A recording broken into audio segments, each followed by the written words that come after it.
दोस्तों इस चैनल पे फर्स्ट ईयर वाले स्टूडेंट्स को बहुत सारे सब्जेक्ट पढ़ाए जाते हैं जैसे कि Hindi, English, pol science, history etcetera. तो सिंपली आपको उन सब्जेक्ट्स की वीडियो देखने के लिए चैनल के आइकन पे क्लिक करना है एंड देन आपके सामने जब अगला इंटरफेस ओपन होगा तो आपको प्लेलिस्ट वाले ऑप्शन पे क्लिक करना है। तो प्लेलिस्ट वाले ऑप्शन पे क्लिक करने के बाद जब आपके सामने बहुत सारी प्लेलिस्ट ओपन होंगी तो आप यहाँ पे देख सकते हैं यही सारे आपकी सब्जेक्ट की सारे चैप्टर वाइज वीडियो मिल जाएंगी आपको यहाँ पे। तो आप एक एक करके वो सारे चैप्टर्स देख सकते हैं। Hello guys, welcome to Srivastava classes. मैं हूं आशुष श्रीवास्तव और आज मैं बीए प्रोग्राम वाले स्टूडेंट्स को जो फर्स्ट ईयर में है, फर्स्ट सेमेस्टर में है, चाहे वो एनसी वेब से कर रहे हो, रेगुलर कर रहे हो या सोल से कर रहे हो, तो उन्हें हिस्ट्री का एक चैप्टर पढ़ाने वाला हूं। तो चैप्टर नंबर है गाइज हमारा 6। मैं लिखना भूल गया था तो आप लिख लीजिएगा, चैप्टर नंबर है हमारा 6। इससे पहले मैं आपको 5 चैप्टर ऑलरेडी करा चुका हूँ जिनकी वीडियो का लिंक आपको नीचे डिस्क्रिप्शन में मिल जाएगा। और बाकी सारे सब्जेक्ट्स जो हमारे चैनल पर पढ़ाए जाते हैं उनका लिंक भी आपको नीचे डिस्क्रिप्शन में मिल जाएगा। और गाइज जो हमारी यूनिट है वो यूनिट है हमारी 4। तो गाइज इससे पहले हमने 3 unit it means cover up कर दिए हैं और हिस्ट्री में कम से कम आपकी 8 यूनिट है, वो भी आपको जल्द से जल्द एग्जाम से पहले कवर अप करा दूँ। तो आप बार बार कमेंट करके ये ना बोलिए कि सर जल्दी जल्दी वीडियो लाइए। देखिए हम अपने टाइम के अकॉर्डिंग ही जैसे जैसे हमें टाइम मिलेगा हम आपके लिए वीडियो बना देंगे। तो चलिए अब चैप्टर का नाम देख लेते हैं हम पहले। चैप्टर का नाम क्या है हमारा?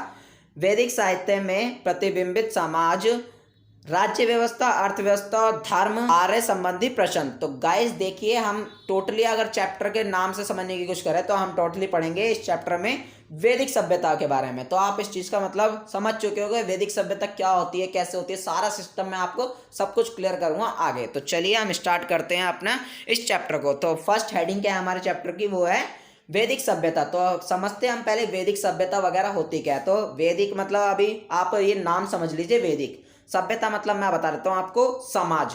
समाज कह लीजिए आप या कल्चर कह लीजिए। तो मान लीजिए गाइस कि भारत में पहले कुछ लोग रहते थे, यानी कि हमसे पहले भी कुछ लोग रहते थे और बहुत पुराने टाइम पे जब शुरुआत हुई होगी लोगों की रहने की, तो वो जो लोग रहते थे तो हम यही पढ़ते हैं कि उत्तर जो वैदिक सभ्यता है ये बहुत पुरानी सभ्यता है। तो इस टाइम पे ये लोग भी रहते हुए तो इनके बारे में जब इतिहासकारों को पता लगा तो ये सब कुछ इसे हिस्ट्री में लिख दिया गया और इसी के बारे में हम पढ़ेंगे कि ये लोग क्या करते थे उस टाइम पे, कैसे कैसे रहते थे, कैसे कैसे खाते थे पीते थे, क्या सारा सिस्टम होता था समाज में, कैसे लोग बटे होते थे, अमीर गरीब सब, धन दौलत वगैरह सब पढ़ेंगे, पूरा सिस्टम पढ़ेंगे। तो यही आप सभ्यता का मतलब समझ चुके होगे मेरे कहने का मतलब। इससे पहले हमने हड़प्पा सभ्यता वाला एक चैप्टर पढ़ रखा है तो उसे भी हमने बहुत अच्छे से पढ़ा था और वहां पर भी मैंने आपको सभ्यता का मतलब समझाया था। तो फर्स्ट पॉइंट आइए समझते हैं क्या कहता है। इससे पहले मैं आपको बता दूं जो वैदिक सभ्यता का जो टाइम था वो क्या था, 1500 ईसा पूर्व से 6000 ईसा पूर्व के बीच। तो गाइस टाइम जो है वो अलग अलग बुक में अलग अलग हो सकता है बट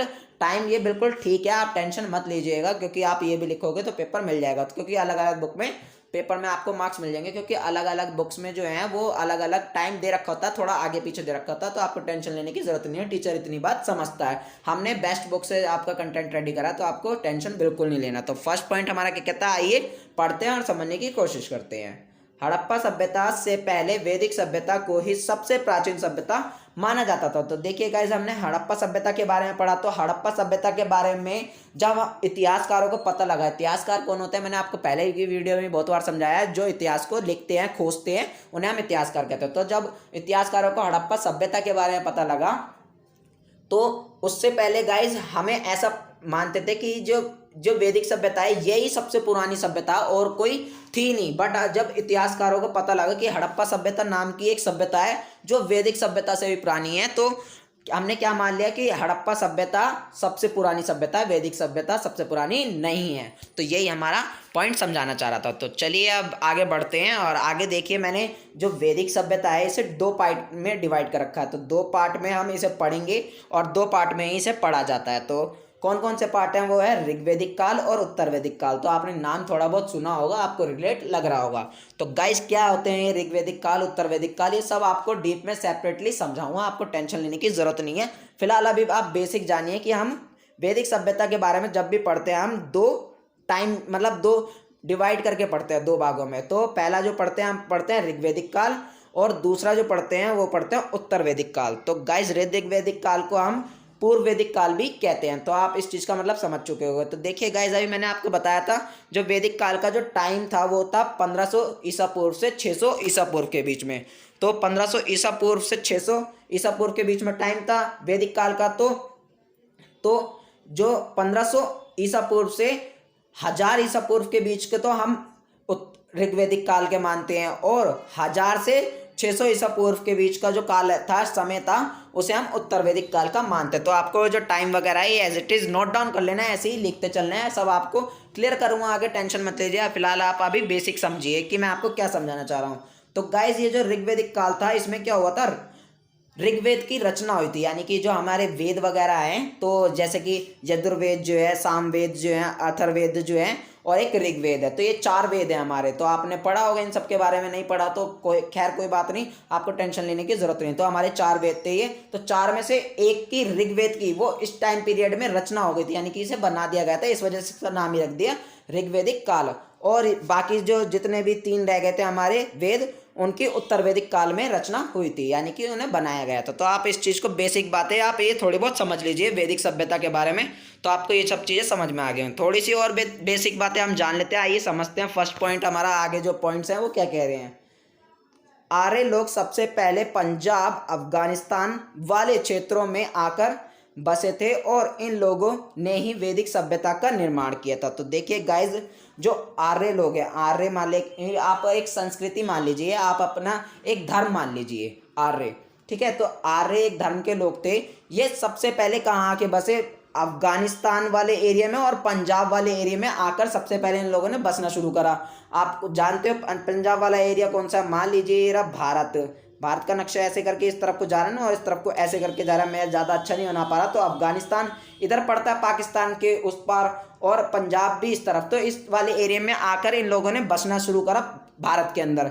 ये लोग आए और बसना शुरू कर दिया, फिर इन लोगों ने ही इस सभ्यता का निर्माण करा, ये सभ्यता बनाई, वैदिक सभ्यता। तो आपको ये point as it is note down कर लेना है। अब पढ़ते हैं अपने नेक्स्ट पॉइंट। नेक्स्ट पॉइंट हमारा क्या रहा है, ये समझते हैं। हमें वैदिक सभ्यता की जानकारी वेदों द्वारा प्राप्त हुई, इसलिए इस सभ्यता का नाम वैदिक सभ्यता रखा गया। तो देखिए गाइस, हमें जो वैदिक सभ्यता है, यानी कि जो हम पढ़ रहे हैं वैदिक सभ्यता, इसकी जानकारी जो है हमें वेदों से प्राप्त हुई है। वेद जो अभी बताया मैंने आपको, ऋग्वेद, सामवेद, यजुर्वेद और अथर्ववेद, तो ये जो 4 वेद थे इनसे प्राप्त हुई है। ये आप एक तरीके से बुक मान लीजिए, अपने ग्रंथ मान लीजिए, धार्मिक ग्रंथ। तो इनसे हमें इन सब की जानकारी मिली, इस पूरे टाइम की जानकारी मिली, इस वजह से इसका नाम ही हमने रख दिया वैदिक सभ्यता, ठीक है। तो आप समझ चुके होंगे इस पॉइंट को भी। आगे पढ़ते हैं, आइए समझते हैं नेक्स्ट पॉइंट क्या कह रहा है, समझने की कोशिश करते हैं। आर्यों के आगमन पर विभिन्न विद्वान के मतभेद हैं, परंतु मैक्स मूलर ने बताया कि आर्य लोग मध्य एशिया से आए थे। अंत इन्हीं के विचार को सबसे ज़्यादा महत्व दिया जाता है। तो देखिए गाइस, जो आर्य हैं, आर्य जब आए थे भारत में, तो भारत में जब आए ये लोग, ये मान लीजिए भारत है, ये पूरा भारत है, तो भारत में जब आर्य बाहर से आए लोग, रह के बसने आए लोग, तो इनके ऊपर भाई अलग अलग जो पढ़े लिखे लोग हैं वो अलग अलग बातें बोलते हैं, कि कोई कहता कहीं से आया, कोई कहता कहीं से आया। बट सबसे ज़्यादा ठीक बात जो है वो किसकी मानी जाती है, मैक्स मूलर नाम का एक व्यक्ति है, विद्वान है, पढ़े लिखे हैं बहुत, तो इनकी बात सबसे महत्वपूर्ण मानी जाती है। सबसे ज़्यादा महत्व जो है, सबसे ज़्यादा सही जो मानी जाती है वो इनकी मानी जाती है। ये कहते हैं कि जो आर्य लोग आए हैं ये मध्य एशिया से आए हैं। तो मध्य एशिया आप जानते ही होंगे, वहाँ से आया। तो आप इस चीज़ का मतलब समझ चुके होंगे। तो पढ़ते हैं नेक्स्ट पॉइंट को। नेक्स्ट पॉइंट हमारा क्या कह रहा है, ये समझते हैं। आर्य लोगों का मुख्य व्यवसाय पशुपालन तथा कृषि था, और यह लोग संस्कृत भाषा बोलते थे। तो देखिए गाइस, जो आर्य लोग आए थे भारत में, जिन्होंने वैदिक सभ्यता की शुरुआत करी, सब कुछ वेद वगैरह करा, इन लोगों ने सब कुछ बनाए, तो ये जो लोग थे इनका जो मुख्य व्यवसाय था, जो मुख्य काम धंधा था, व्यवसाय मतलब काम धंधा, वो क्या था, पशु पालना और कृषि करना। तो कृषि करना वो इतना नहीं करते थे कृषि वगैरह, बट कृषि भी जानते थे ये लोग और थोड़ी बहुत कर लेते थे अपने काम चलाओ के लिए। बट जो सबसे ज़्यादा मेन था वो था पशुपालन। तो समझ चुके होंगे। और भाषा कौन सी बोलते थे, ये संस्कृत भाषा, जो आज के टाइम में प्रचलन है हमारे भारत देश में। तो आप समझ चुके होंगे, हमारे भारत देश में आज भी बहुत जगह पर संस्कृत वगैरह का यूज़ होता है। तो आप समझ चुके होंगे। पढ़ते हैं नेक्स्ट पॉइंट। नेक्स्ट पॉइंट हमारा क्या कह रहा है, समझते हैं। वैदिक सभ्यता ग्रामीण सभ्यता थी, जबकि हड़प्पा सभ्यता नगरीय सभ्यता थी। तो देखिए गाइस, इससे पहले हमने हड़प्पा सभ्यता का चैप्टर आया था, तो उसके बारे में पढ़ा था, और हमने 12th में भी हड़प्पा सभ्यता के बारे में बहुत अच्छे से पढ़ा था। तो वह हड़प्पा सभ्यता जो थी वो नगरीय सभ्यता थी, यानी कि वहाँ पे नगर वगैरह बने हुए थे उस टाइम पे। लेकिन जो वैदिक सभ्यता है, वैदिक सभ्यता का जो टाइम है, इस टाइम पे भाई नगर वगैरह नहीं थे, ग्राम वगैरह थे, यानी कि गांव वाली सभ्यता थी, गांव टाइप का बस रहा था ये, ठीक है। तो ये ग्रामीण सभ्यता थी। ग्रामीण मतलब गांव से होता है, ठीक है, आप समझ चुके हो इस पॉइंट को भी। तो ये सारे पॉइंट्स आप एज इट इज लिख लीजिएगा, आप ऐसे ही नोट डाउन कर लेते रहिएगा, आपके भी नोट साथ साथ क्रिएट हो जाएंगे, तो आपको टेंशन लेने की जरूरत नहीं है। अब हम बात करते हैं ऋग्वैदिक काल की। अब ऋग्वैदिक काल ये बीच में कहाँ से आ गया, मैं आपको पहले दिखा देता हूँ, दोबारा हम वापस ऊपर चलते हैं फिर आपको समझाता हूँ। मैंने आपको बताया था हम वैदिक जो सभ्यता है उसे दो पार्ट में पढ़ेंगे, एक ऋग्वैदिक काल में और एक उत्तर वैदिक काल में। तो मैंने बताया था आपको जो ऋग्वैदिक काल है मैं कम से कम आपको 2 वीडियो में कवर अप कराऊंगा। तो आज थोड़ा सा पढ़ लेते हैं और अगली जो वीडियो आएगी उसमें भी कवर कर लेंगे, और जो आने वाली वीडियोस होंगी वो उत्तर वैदिक काल पे होंगे, तो आप इस चीज़ का टेंशन मत लीजिएगा। तो हम पढ़ रहे हैं वैदिक सभ्यता के बारे में पढ़ रहे हैं, पर अब वैदिक सभ्यता में हम ऋग्वेद की जो काल था, टाइम पीरियड था, उसके बारे में पढ़ेंगे। तो पढ़ते हैं ऋग्वैदिक काल के बारे में। तो ऋग्वैदिक काल ये बहुत इंपॉर्टेंट है, पूछ लेते हैं पेपर में इसके बारे में भी, तो आप समझ लीजिएगा, इसको एज इट इज लिखते चलिएगा और समझते चलिएगा।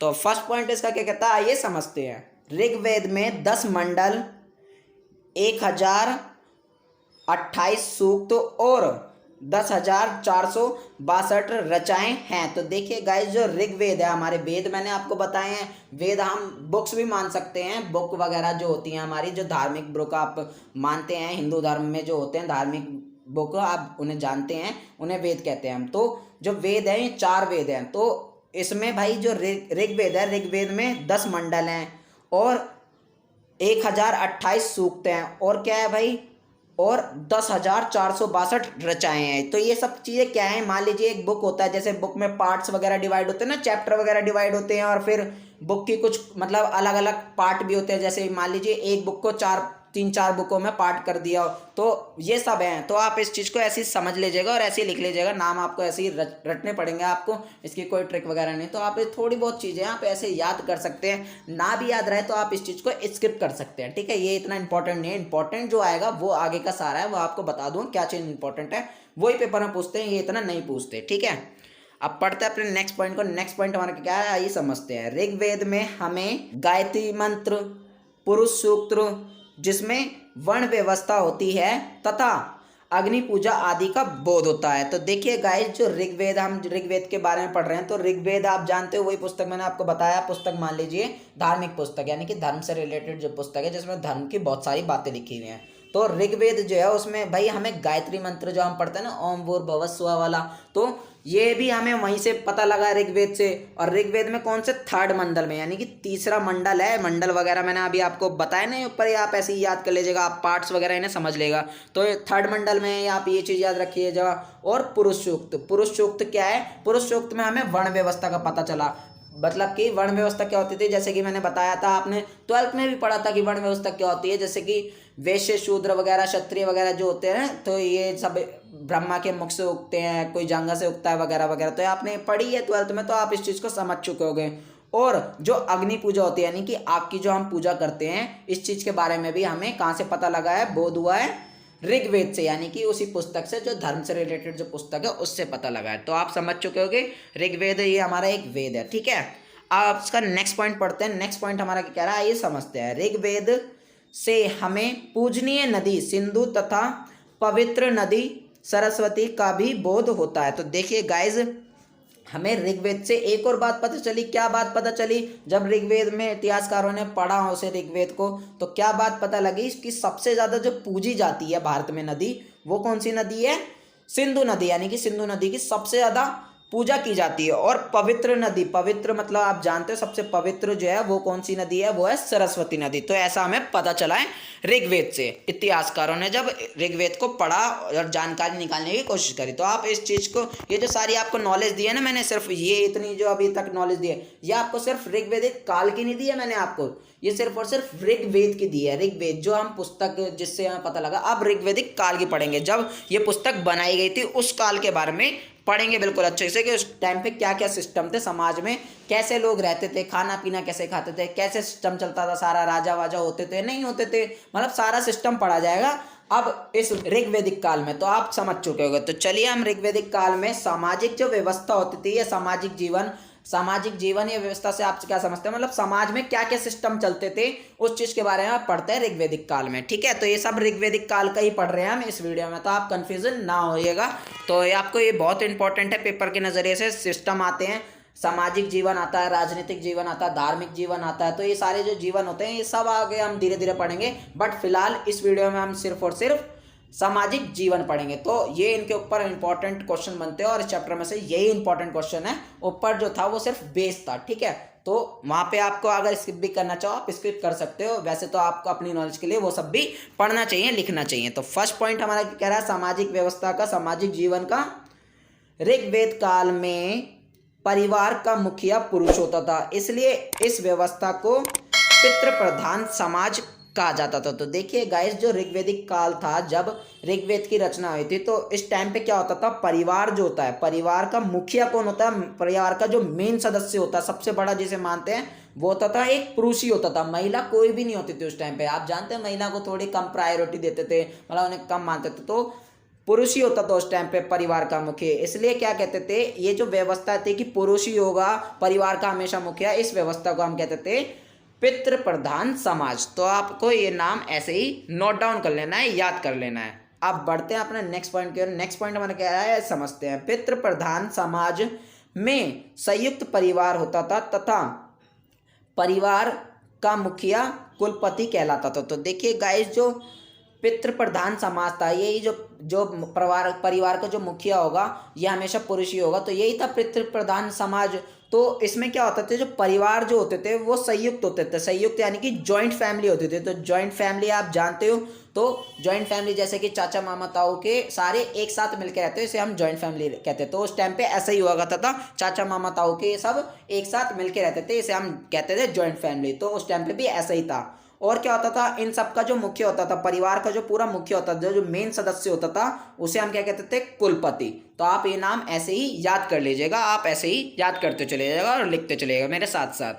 अब नेक्स्ट पॉइंट पढ़ते हैं। नेक्स्ट पॉइंट हमारा क्या कह रहा है ये समझते हैं। ऋग्वेदिक काल में समाज में महिलाओं का बहुत सम्मान होता था, इसलिए महिलाएं यज्ञ के दौरान अपने पति के साथ भाग ले सकती थी। तो देखिए गाइस, जो ऋग्वेदिक काल जिसके बारे में हम पढ़ रहे हैं, इसमें समाज में भाई महिलाओं की बहुत रिस्पेक्ट की जाती थी, बहुत सम्मान किया जाता था। इसलिए महिलाएं जो हैं वो यज्ञ वगैरह में, यज्ञ आप जानते हो जो पूजा पाठ होती है, हवन वगैरह टाइप जो होता है, उसमें भी भाई अपने पति के साथ महिला जरूर बैठती थी या बैठ सकती थी। उनका मन है बैठेंगी, नहीं है तो नहीं बैठेंगी। तो आप जान रहे हो यहाँ पे कितनी अहमियत दे रहे हैं महिलाओं को। और आज के टाइम पे तो बहुत जगहों पे अहमियत है और बहुत जगहों पे नहीं है। तो आप समझ रहे होगे मेरी बात को। तो ये आपको ये point as it is note down कर लेने हैं। तो बढ़ते हैं नेक्स्ट पॉइंट। नेक्स्ट पॉइंट हमारा क्या कह रहा है, समाज में विधवा महिलाएं अपने देवर के साथ विवाह कर सकती थी तथा समाज में पर्दा प्रथा भी नहीं थी। तो देखिए गाइस, समाज में जो विधवा महिला होती है, विधवा महिला यानी कि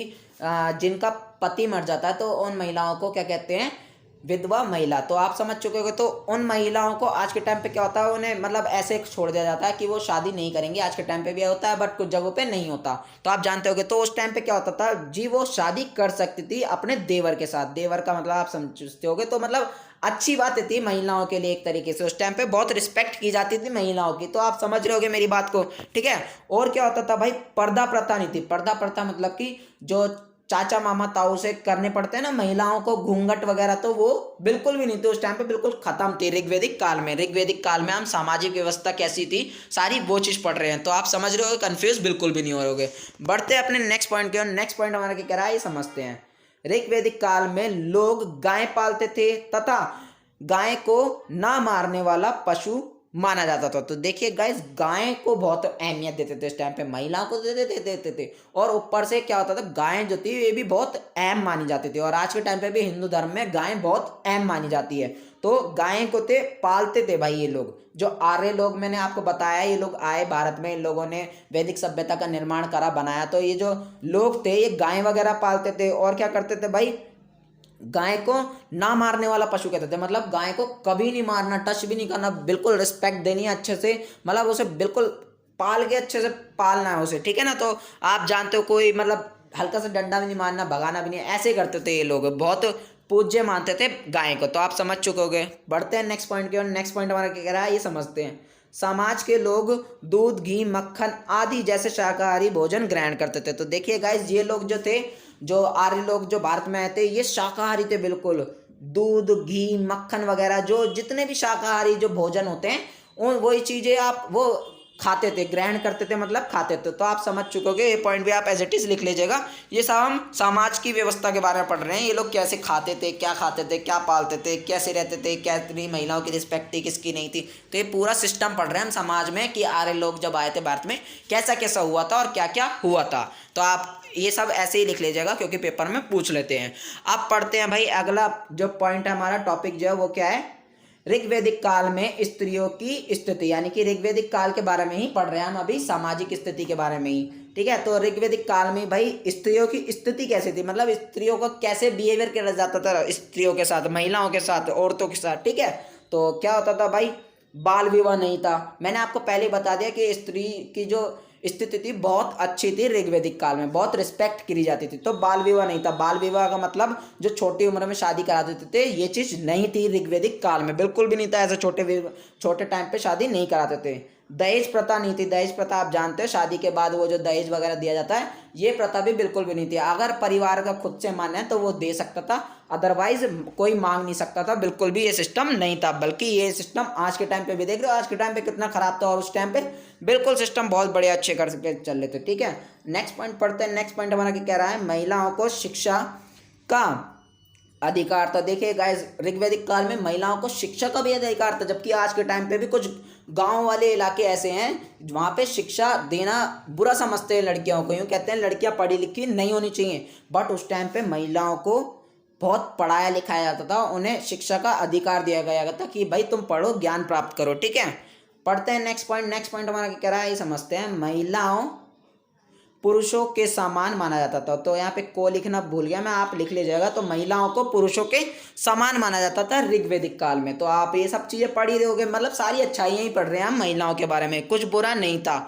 होगा भी जरा थोड़ा बहुत ही होगा, तो बुराई यहाँ पे नहीं बताई गई है, तो सारी अच्छाइयाँ ही बताई हैं। तो आप ये सब ऐसे ही लिख लीजिएगा, क्योंकि क्वेश्चन में ऐसे ही आपको लिखना पड़ेगा। क्वेश्चन आ सकता है कि महिलाओं की स्थिति कैसी थी, और भी आपको एक्सटेंड करना पड़ेगा। तो आप ये सारे पॉइंट्स एक्सटेंड करके लिख लीजिएगा पेपर में भी। आपको इतना छोटा लिख के नहीं आना, मैंने सिर्फ आपको शॉर्टली समझा दिया क्योंकि मेरे पास टाइम कम है और आपको समझाना ज़्यादा है, अदरवाइज वीडियो बहुत घंटों की बन जाएगी। तो आप समझ लोगे मेरे कहने का मतलब। आप इसे बिल्कुल एक्सटेंड कर सकते हो कि ऋग्वैदिक काल में दहेज प्रथा नहीं थी। अगर समाज मतलब परिवार का मन करता था तो वो खुद से दहेज प्रथा दे देती थी, अदरवाइज ऐसा सिस्टम नहीं था कि कोई परिवार जो था वो दहेज मांगे। अगर मांगता था तो उसके साथ कड़ी सख्ती की जाती थी, वगैरह वगैरह। आप बना सकते हो, आप जानते हो कैसे बनाना है, तो आपको इतनी नॉलेज होगी।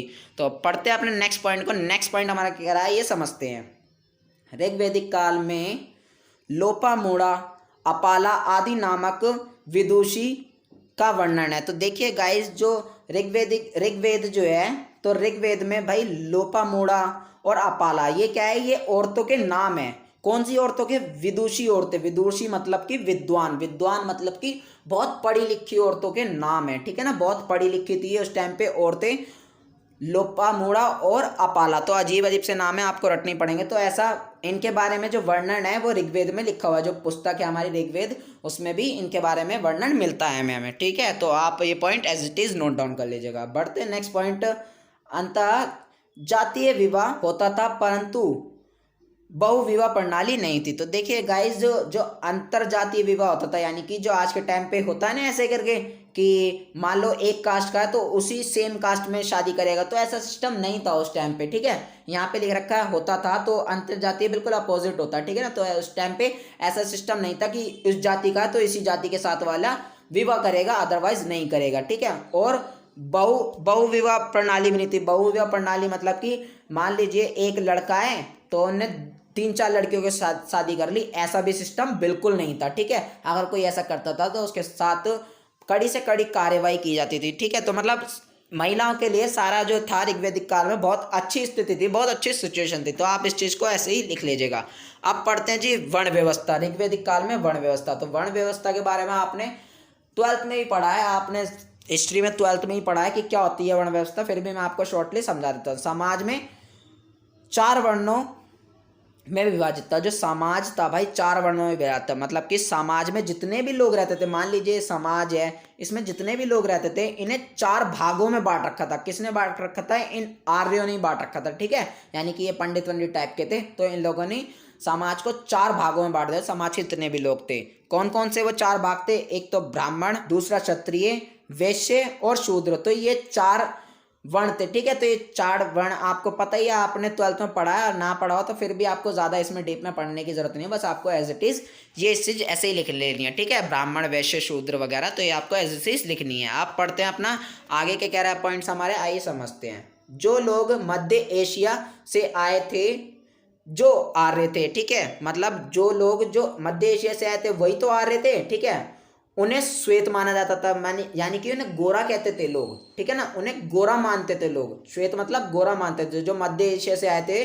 और आर्य भी थे लोग, आर्य ही आए थे मध्य एशिया से, तो उन्हें गोरा मानते थे। और जो दूसरे थे जो पहले से ही भारत में रहते थे, वो जो लोग थे उन्हें अनार्य कहते थे, यानी कि वो आर्य नहीं थे और उन्हें श्याम माना जाता था। श्याम मतलब कि ना ज़्यादा काला ना ज़्यादा गोरा, बीच का जो रंग होता है सांवला टाइप का, उन्हें श्याम माना जाता था। तो ये वर्डिंग है, आपको याद रखनी है ऐसे ही, ठीक है, और ऐसे ही लिख लेनी है। बढ़ते हैं नेक्स्ट पॉइंट। नेक्स्ट पॉइंट हमारा क्या कह रहा है, ऋग्वैदिक काल में लोग सूती, जूट तथा ऊनी वस्त्रों को पहनते थे। तो देखिए गाइस, ऋग्वेद जो काल था इसमें जो लोग वगैरह थे जो भारत के भी थे और जो आर्य वगैरह जो लोग बाहर से आए थे मध्य एशिया से, वो लोग क्या पहनते थे भाई, सूती कपड़े पहनते थे, जूट के कपड़े आप जानते ही होंगे, और ऊन के जो वस्त्र होते हैं जो सर्दी वगैरह में पहने जाते हैं। तो वस्त्र मतलब कि कपड़े, तो ये सारे कपड़े वो ऐसे इस टाइप के कपड़े पहनते थे। तो ये सब समाज की व्यवस्था पढ़ रहे हैं हम, ठीक है, कि कैसे लोग रहते थे, कैसे खान पीन था, ये सब पढ़ेंगे A to Z, आप टेंशन मत लीजिए बिल्कुल भी। और ये सारी चीज़ें आपको एज इट इज़ यो पूरी नोट डाउन करनी है, क्योंकि गाइज आपको जो आंसर है वो बहुत लंबा चौड़ा लिखना पड़ेगा। आप जानते हो मैंने आपको बहुत सारी वीडियो में बताया, तो आपको बार बार बताने की जरूरत बिल्कुल ना पड़े, मैं उम्मीद करता हूँ, ठीक है।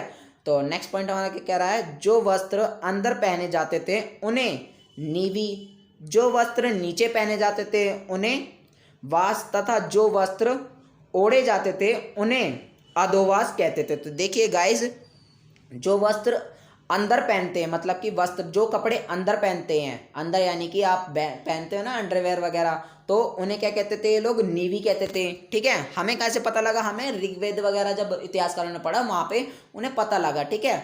और जो वस्त्र नीचे पहनते थे, नीचे का मतलब है कि मान लीजिए ये रहा एक इंसान और इसके ये नीचे की तरफ पैर है, तो पैर की तरफ जो कमर से नीचे जो पहने जाते हैं वस्त्र कपड़े, उसे ये लोग क्या क्या कहते थे, वास, ठीक है। नाम आपको ऐसे ही याद रखने हैं। और जो ओढ़ने वाले होते थे, शॉल वगैरह जो होती है ना सर्दी वगैरह में ओढ़ते हैं, ओढ़ने वाले जितने भी वस्त्र होते हैं उन्हें कहते थे अधोवास, ठीक है। तो ये आपको नाम ऐसे ही याद कर लेने हैं। अगला पॉइंट पढ़ते हैं। नेक्स्ट पॉइंट हमारा क्या कह रहा है, ये समझते हैं। ऋग्वैदिक काल में मनोरंजन के लिए शिकार, संगीत तथा रथ दौड़ आदि होते थे। तो देखिए गाइस, जो ऋग्वैदिक काल था इसमें जब समाज में अगर मनोरंजन वगैरह होता था, वो कैसे लेते थे मनोरंजन, मतलब मौज कैसे लेते थे, मजे कैसे लेते थे, आप समझते होगे, ठीक है। तो वो शिकार वगैरह करते थे, मतलब जानवरों वगैरह को मारते थे, ठीक है। संगीत वगैरह मतलब गाने वगैरह बजाते थे और मतलब उस टाइम पे नाच गाना होता था, ठीक है।